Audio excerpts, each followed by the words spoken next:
Assalamualaikum. Today I'm going to perform the assessing the nose and cyanosis.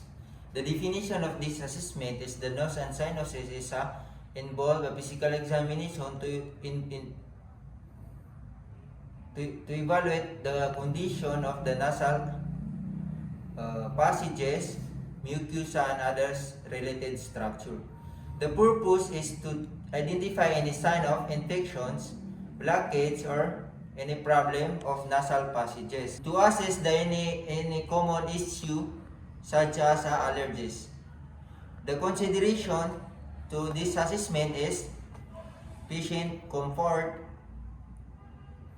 history, infection, and control and allergy. The thing to document is the nasal mucosa, the symptom, tenderness, infection, small sensation, and patient symptoms. First, perform an hygiene. First I'm going to perform hand hygiene and put on gloves.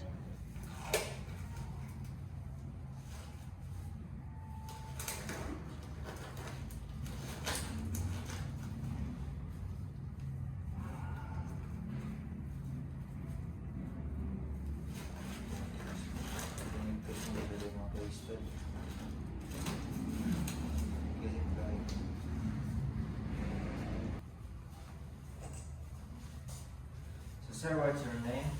Today I'm your nurse. I'm your nurse for today. My name is Glory Sali. Today I'm going to assess your nose and cyanosis. And okay lang na hawakan kita?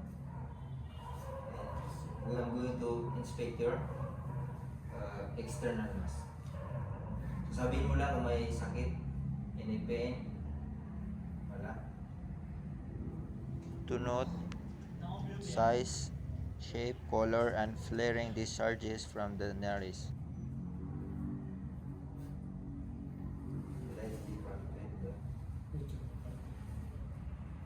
Closer nose ka. And next, I'm going to instruct the client to close his mouth and including one naris and other naris. Inhale. Inhale. Check your nasal right there. First, In nasal cavity, first I'm going to inspect the nasal cavity of the patient and then repeat to other naris.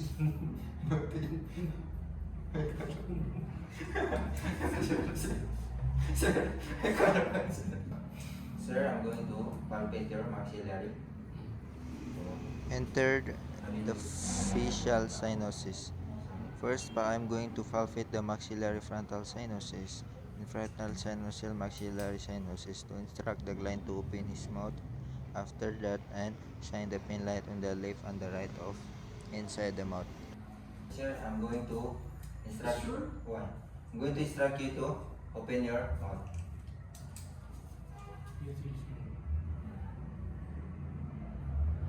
Contains here.